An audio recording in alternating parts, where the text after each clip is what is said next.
Olá, eu sou o pastor Francisco Carlos e esses dias estava trazendo um ensino aos irmãos da igreja, falando a respeito da salvação, do processo da salvação, como que se deu a salvação. Porque, por mais incrível que pareça, muitas pessoas não conhecem ainda perfeitamente como isso aconteceu, como isso se deu. E quando nós desconhecemos o preço de algo, nós não temos a capacidade de avaliar aquele objeto, aquele material, aquele bem que temos, por causa que nós desconhecemos o poder, o conceito de avaliação. Então, quando nós entendemos a altura, a largura e a profundidade do que está relatado no texto áureo do Evangelho segundo escreveu João, no capítulo 3, versículo 16, que todos mencionam, quase que de cor esse versículo, que é: porque Deus amou o mundo de tal maneira que deu seu Filho unigênito para que todo aquele que nele crê não pereça, mas tenha a vida eterna. Então, quando nós desconhecemos a dimensão desse amor e qual era o nosso estado para que Deus pudesse fazer tamanho favor à humanidade, então muitas vezes nós não valorizamos a nossa vida espiritual, não valorizamos a herança que temos. Então eu gostaria de compartilhar rapidamente com alguns textos bíblicos. Gostaria, como sempre faço, que a palavra de Deus falasse por nós. E nós temos que deixar a palavra de Deus responder às nossas perguntas. E a nossa fé, ela tem que estar firmada na palavra. O escritor aos Hebreus diz que a fé vem pelo ouvir, e ouvir a palavra de Deus. Então a nossa fé, para ser uma fé verdadeira, ela tem que estar alicerçada na palavra de Deus. Então, o ponto principal é que todos pecaram e destituídos estão da glória de Deus. Por que precisamos de um Salvador? Justamente porque todos pecaram e destituídos estão da glória de Deus. Ou seja, está excluído da vida eterna, está excluído de toda a herança de Deus por causa do pecado. É o que relata Romanos capítulo 3, versículo 23, que muita gente conhece também esse texto, ou menciona esse texto, ou esse versículo de forma de cor. Mas nós vamos nos aprofundar um pouco neste assunto em rápidas palavras, né?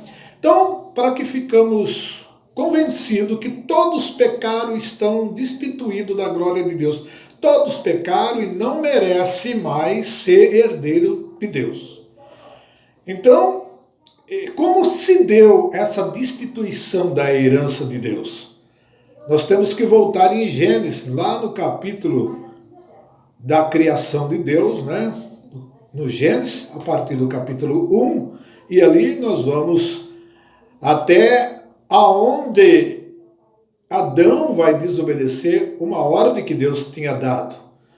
Quando Deus criou os céus e a terra, todas as coisas, viu que era muito bom, fez o homem à sua imagem e semelhança e deu para ele a autoridade, o privilégio de poder governar este mundo, ou governar ali o jardim do Éden. Podia ele desfrutar de tudo que tinha ali, das mais variadas frutas que nós conhecemos e que desconhecemos. Ele tinha ali o privilégio de desfrutar daquele estado perfeito que era o paraíso.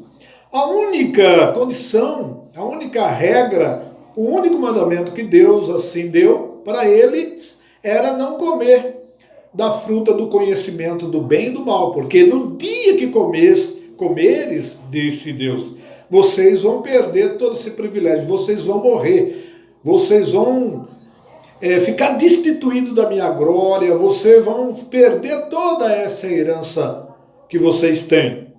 Mas como sabemos, o homem pecou e aconteceu aquilo que Deus tinha falado. Eles perderam o privilégio de poder desfrutar de toda a beleza, de toda a benesse do paraíso, foi expulso do paraíso, perdeu toda a herança de Deus. Desde então o homem pecou. Então todos os descendentes de Adão, eles pecaram. Por que pecou? Muitas vezes, alguns de vocês, comigo também aconteceu isso, quando estávamos talvez evangelizando ou conversando com algumas pessoas questionaram, mas o que tenho eu a ver com Adão? Que culpa tenho eu de Adão ter cometido pecado? Foi ele que cometeu, não foi eu que cometi. Desconhece eles que a herança ela é resultado daquele pecado. Toda a herança é resultado de Adão, porque todos os homens, toda a humanidade está ligada em Adão. Está ligado em Adão, então todos pecaram, destituídos estão da glória de Deus, porque todos são descendentes de Adão e como descendentes de Adão, herdaram tudo aquilo de mal que resultou do pecado cometido. Então todos pecaram e destituídos estão da glória de Deus. Esse pecado é conhecido como pecado original, o pecado que se origina no pecado de Adão, ao qual todos os homens são descendentes. Então, todos pecaram e estão destituídos da glória de Deus. Ou seja, o homem, ele peca porque é pecador, e não é pecador porque peca. É claro que ele peca porque é pecador, porque ele já tem o DNA do pecado embutido na sua natureza. Porque toda a criação ficou sujeita à vaidade, ficou sujeita ao pecado. Como diz Paulo aos Romanos, Paulo vai falar sobre esse assunto. Muito bem, mas como o nosso estudo, a nossa palavra é bem resumida, por que todos estão ligados em Adão? E não são automaticamente ligados em Cristo. Existe uma heresia, uma doutrina, uma teologia que ensina a universalidade da salvação. Ou seja, aquilo que Cristo fez na cruz dá condição a todos os homens, a todas as religiões, de um dia se salvar. Então esse ensino, essa teoria, essa teologia, ou seja, essa heresia, ensina que todos os caminhos vão culminar em Deus, que todos vão ser salvos por Deus. E coloca o sacrifício de Cristo como o autor dessa possibilidade, que os homens estão universalmente salvos por causa do sacrifício de Cristo. Mas isso não é verdade. Porque embora automaticamente o homem está ligado em Adão, porque descende de Adão, o homem não está, o ser humano, quando falamos homem, falamos de mulher, do ser humano, eles não estão ligados em Cristo. Por quê? Porque Jesus não tem nenhuma ligação com Cristo. Porque era necessário um sacrifício perfeito, era necessário um cordeiro imaculado, um ser humano imaculado, para que desse ao homem a condição de, através desse sacrifício, desse preço pago, né, dessa redenção, o homem pudesse ligar de novo, se ligar de novo a Deus, reconciliar com Deus. Porque como que vai dizer o evangelista João no seu evangelho? Ele diz, a partir do versículo 3 e 16, a continuidade do texto diz assim: porque Deus enviou seu Filho ao mundo, não para que condenasse o mundo. Ou seja, O mundo já está condenado, o mundo já estava condenado. Todos se fizeram inútil, todos pecaram, destituídos estão da glória de Deus. Todos se fizeram inútil, não há um justo, não há um sequer. Deus olhou do céu para ver se havia alguém que buscasse a Deus e não achou nenhum. Não há nenhum justo, nenhum sequer. Isso está relatado no Velho Testamento e Paulo, ensinando o estado do homem até a vinda de Jesus, mostra que todos estão nessas condições. Estão impossibilitados de ter de novo um relacionamento com Deus, de ter de novo direito de herança. Mas a partir da vinda de Jesus Cristo, as coisas mudaram. Não mudaram no sentido universalista, ou seja, o mundo não está salvo porque Jesus Cristo. É necessário que façamos alguma coisa para que este amor seja correspondido. Por que Deus amou o mundo de tal maneira? Veja bem, Deus amou o mundo de tal maneira para que todos, aquele que nele crê não pereça, mas tenha vida eterna. Então é para que todos aqueles que nele crê. Ou seja, e aquele que não crê? Veja bem como diz a continuidade da leitura. Aquele que nele crê não é condenado, mas aquele que não crê já está condenado, porquanto não creu na única condição de restauração que Deus deu à humanidade, que é Jesus Cristo. Então Jesus Cristo é a expressão máxima do amor de Deus. Jesus Cristo é o amor de Deus. Jesus Cristo é o dom de Deus. Jesus Cristo é a reconciliação com Deus. Por isso que Jesus é o único caminho. Por isso que Jesus é a porta, porque ele é a única condição. Não existe outro caminho, não existe outra porta, não existe outra possibilidade de reconciliação senão através de Jesus Cristo. Então, o que o homem deve fazer? Primeiramente, ele precisa ouvir o Evangelho. É por isso que se faz necessário a divulgação do Evangelho. Como diz Paulo, no capítulo de número 10, a partir do verso 9 e 10, ele vai dizer assim, que todos aqueles que invocarem o nome do Senhor serão salvos. Mas ele pergunta, mas como invocarão aquele em quem não ouviram? Aí ele vai, e como ouvirão se não há quem pregue? E como pregarão se não forem enviados? Eu entendo que ser enviado aí é enviado pelo Espírito Santo, porque ninguém pode persuadir ninguém, e nem a nossa sabedoria, nem o nosso conhecimento pode persuadir alguém, a não ser o Espírito Santo, com a cooperação da pessoa que crê na obra redentora. Então, quando o homem crê, confessa, a palavra de Deus convence ele. Ou seja, a palavra de Deus, falada pelo Espírito Santo, convencerá o homem do pecado, da justiça e do juízo. Do pecado, porque até então não cria no Senhor. Não é crer uma crença superficial, crer na existência de Deus, ou crer na existência de Jesus.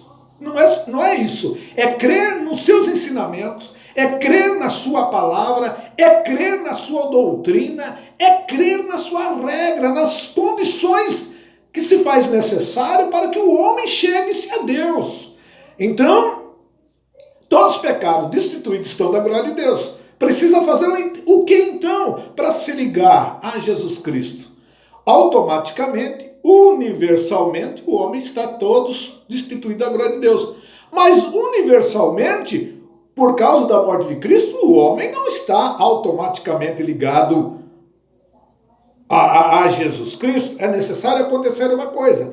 É necessário ele ouvir a palavra da pregação do Evangelho.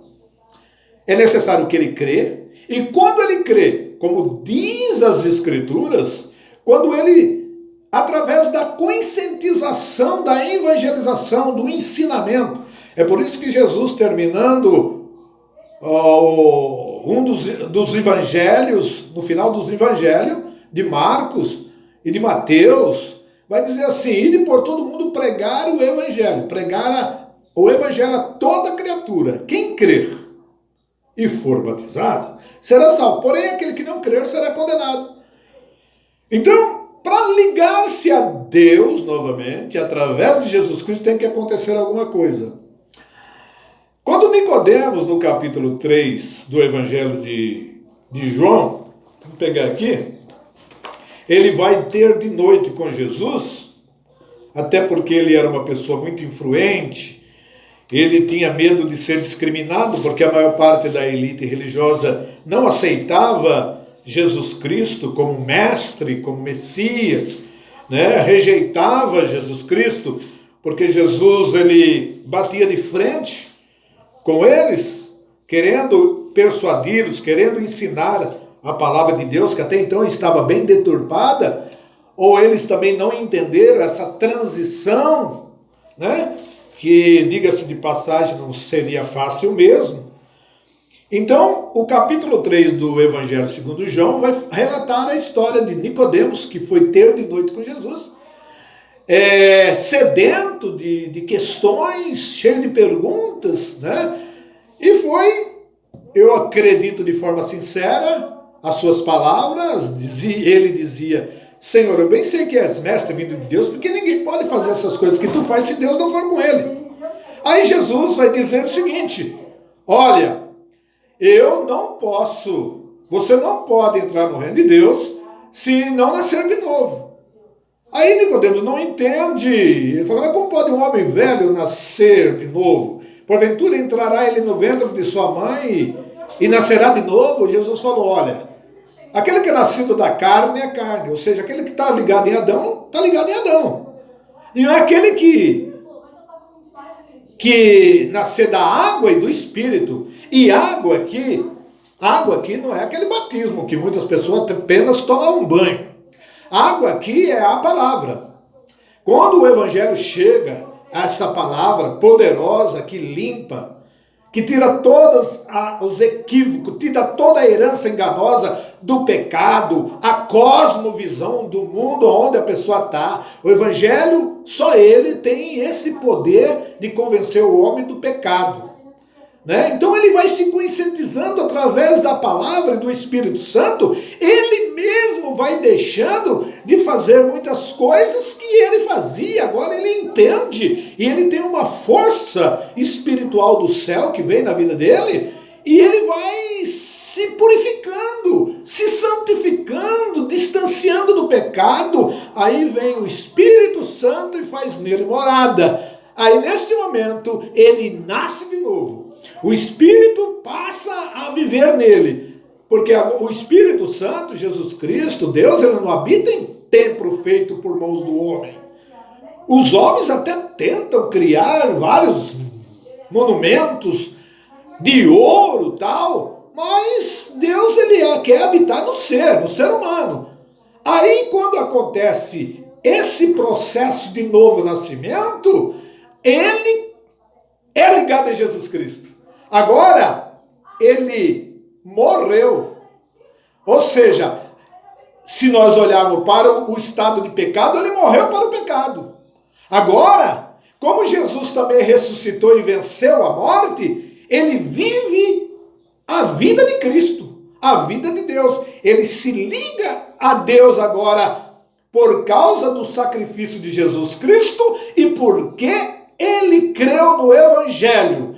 Creu na palavra, e a palavra transformou a vida dele, transforma a vida dele. Agora ele está ligado em Cristo de novo. Agora ele passa a herdar o entendimento, a luz começa a brilhar no seu coração, na sua mente. Ele compreende, mas o processo de restauração, o processo está acontecendo ainda. Nós trazemos nos nossos corpos mortais muitas coisas que são oposição à vontade de Deus. Então, por isso que a Bíblia vai dizer que agora nós temos que andar em espírito, como diz em Colossenses, no capítulo 3, vai dizer: se já ressuscitaste com Cristo, pensai nas coisas que são de cima.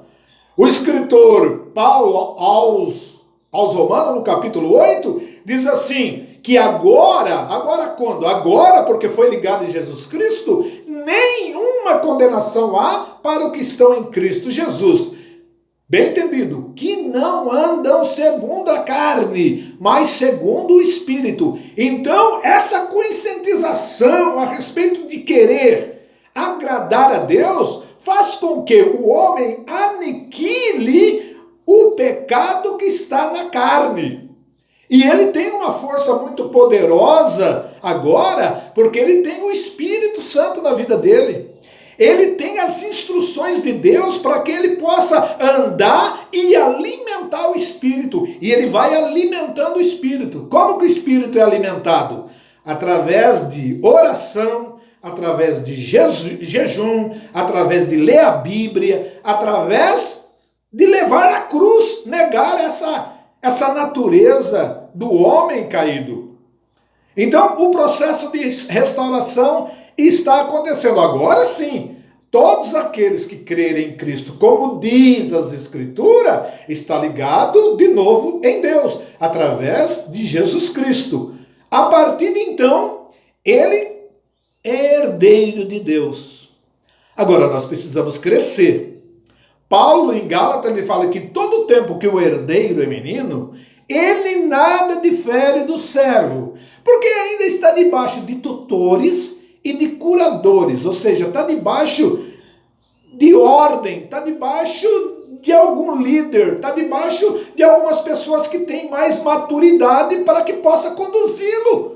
É que nem uma criança que precisa ser conduzida ao atravessar a rua, ela não tem ainda maturidade para entender, para andar sozinha, embora seja herdeira de tudo, ainda não tem maturidade suficiente.